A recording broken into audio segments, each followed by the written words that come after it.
Pemilihan Gubernur Jawa Tengah 2024 berpotensi menjadi perang bintang. Jenderal Purnawirawan Andika Perkasa yang merupakan mantan Panglima TNI dan Komjen Ahmad Lutfi yang merupakan mantan Kapolda Jawa Tengah akan bersaing menuju pemilihan Gubernur Jawa Tengah. Keduanya berjanji memajukan dan mensejahterakan masyarakat Jawa Tengah. Ahmad Lutfi menjadi lawan seimbang buat Andika untuk memenangkan hati masyarakat Jawa Tengah. Apalagi Ahmad Lutfi yang berpasangan dengan Taj Yassin mendapat dukungan penuh dari Partai Koalisi Indonesia Maju Plus. Sementara Andika Perkasa yang berpasangan dengan Hendrar Prihadi didukung penuh oleh partai penguasa Jawa Tengah yang sering disebut sebagai kandang banteng, yaitu PDIP.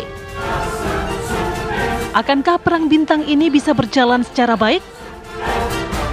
Lantas siapakah yang bisa memenangkan hati masyarakat Jawa Tengah? Tim TV One mengabarkan.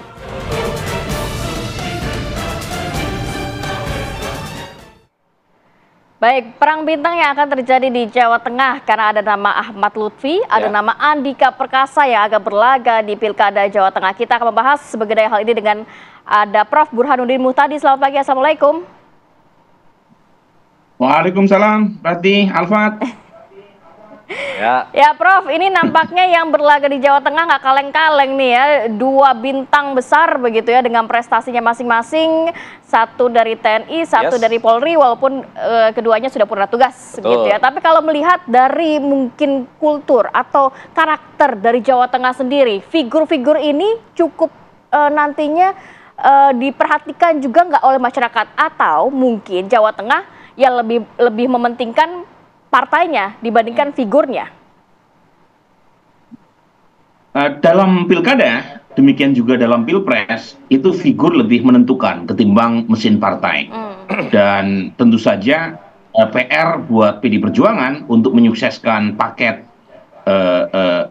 Andika dan Hendi ya, karena bagaimanapun Andika besar di level nasional, tetapi belum cukup berakar kuat di level lokal. Dan itu tergambarkan misalnya dalam survei-survei indikator atau survei Kompas yang menunjukkan Andika masih tertinggal dibanding Ahmad Lutfi.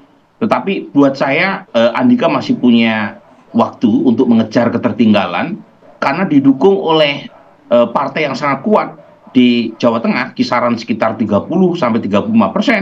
Masyarakat Jawa Tengah hari ini itu preferensinya masih ke PD Perjuangan.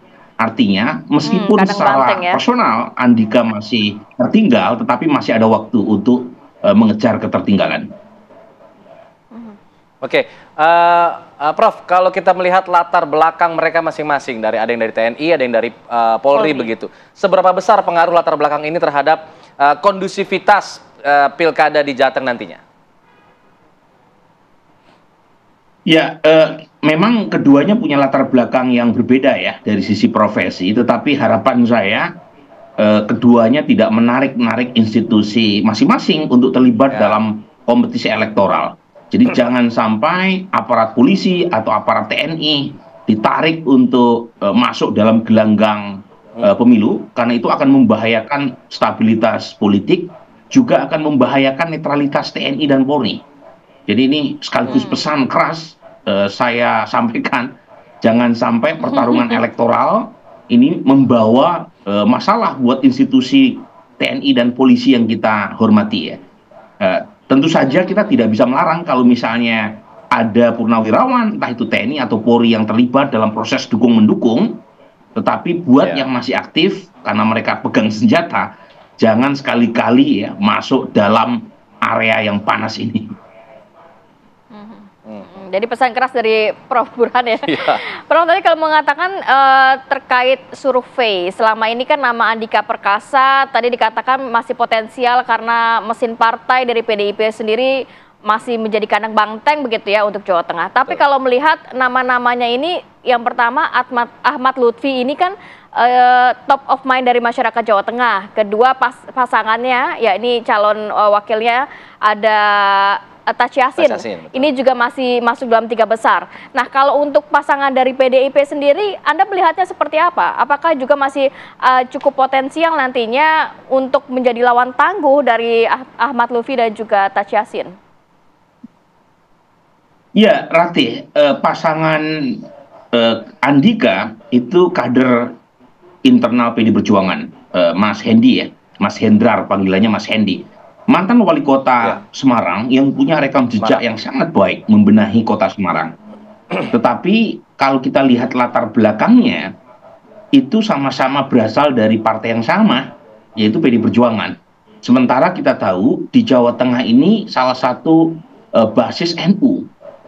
Dan menurut saya pilihan kepada Mas Hendi terlepas dari aspek teknokratiknya itu tidak memberi semacam keberagaman ya dalam konteks aspirasi dari kelompok santri, kelompok NU tidak cukup terwakili dalam paket Andika Hendi ini.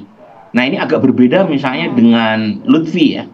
Lutfi memasang mantan wakil gubernur namanya Gus Taj Yassin, putra dari Kiai Besar Maimun Zubair, yang kebetulan juga running sebagai anggota DPD dengan suara paling besar di Jawa Tengah. Jadi representasi nasionalis dan Islam, khususnya NU, itu terwakili dalam paket Lutfi Gus Yassin. Nah ini tentu jadi tantangan berikutnya ya buat PDI Perjuangan, karena bagaimanapun PDI Perjuangan setahu saya belum pernah kalah di Jawa Tengah dalam konteks pilkada. Di Pilpres kemarin memang kalah calon yang diusung oleh PDI Perjuangan yaitu Mas Ganjar di Jawa Tengah. Tetapi di konteks pilkada belum pernah kalah. Jadi ini pertarungan yang sangat menentukan dengan resiko yang sangat besar buat PDI Perjuangan dan juga buat Andika, karena Andika bagaimanapun mantan Panglima TNI. Jadi ini harus betul-betul disikapi dengan sangat luar biasa oleh institusi partai PDI Perjuangan dengan segala downside yang tadi saya sampaikan. PDI Perjuangan mau tidak mau harus menang, karena kalau misalnya kalah ya ini sejarah yang buruk pertama kali dialami oleh PDI Perjuangan di kandangnya sendiri. Jadi tentu masih ada waktu, survei-survei kan dilakukan umumnya sebelum pengumuman. Oke, ini menjadi pertaruhan sendiri buat PDIP yang maju sendirian melawan koalisi besar, Koalisi Indonesia Maju. Seberapa besar kemungkinannya ada pengaruh pusat di situ dalam Koalisi Indonesia Maju dan di Pilkada Jawa Tengah khususnya? Sebelum menjawab itu, Alfat, saya awalnya menduga PDI Perjuangan akan mengajak PKB ya dalam koalisi dengan memasang Gus Yusuf Hudori sebagai wakilnya Andika. Ternyata tidak kejadian ya. Nah mungkin pertanyaan yang menggantung berikutnya adalah PKB mau kemana? Karena suaranya cukup kalau kita mengambil putusan MK sebagai referensi dalam konteks pencalonan. Nah kemudian kembali ke pertanyaan Alfat tadi, bagaimana dengan pusat ya? Nah pusat tentu punya kepentingan, terutama kita tahu Jawa Tengah bagian dari provinsi dengan populasi padat ya, ketiga ya setelah Jawa Barat dan Jawa Timur. Tetapi lagi-lagi dalam konteks pilkada yang sering menang itu umumnya local champion. Jadi mereka yang punya local root, yang punya akar lokal. Jadi sehebat apapun ya kontribusi atau penetrasi atau pengaruh pusat, kalau tidak cukup mengakar di tingkat lokal, berat juga buat pusat, entah itu DPP atau partai-partai yang mengusungnya untuk menyukseskan calonnya. Tapi lagi-lagi kalau kita lihat data survei, meskipun Lutfi unggul, itu tidak cukup dominan juga. Jadi masih ada peluang sebenarnya buat Andika dengan asumsi mesin partai PDI Perjuangan all out untuk menyukseskan paket Andika Hendi. Oke, Mas Prof Burhan, jadi konstelasinya akan seperti apa di Pilkada Jawa Tengah? Tadi melihat PKB belum mengambil keputusan, Kim sudah ada, PDIP sudah ada. Kalau misalnya PKB mengusung calon sendiri, tidak ikut garis lurus Kim Plus, maka kemungkinan yang dirugikan adalah basis Lutfi dan Gus Yassin. Karena kalau PKB memunculkan calon sendiri, itu ada irisan antara pendukung Gus Yassin dengan PKB, karena sama-sama berasal dari dari agama kan, dari NU khususnya. Tetapi kalau misalnya terjadi head to head, artinya PKB mengikuti atau tegak lurus dengan Kim Plus di level pusat, itu yang diuntungkan adalah Ahmad Lutfi Gus Yassin. Yang dirugikan adalah Andika dan Hendi. Jadi kita masih menunggu sekali lagi apakah PKB maju sendiri dengan paket di tangan ataukah bergabung dengan Kimplas, dan itu akan menentukan hasil akhir nanti di tanggal 27. Kita akan tunggu.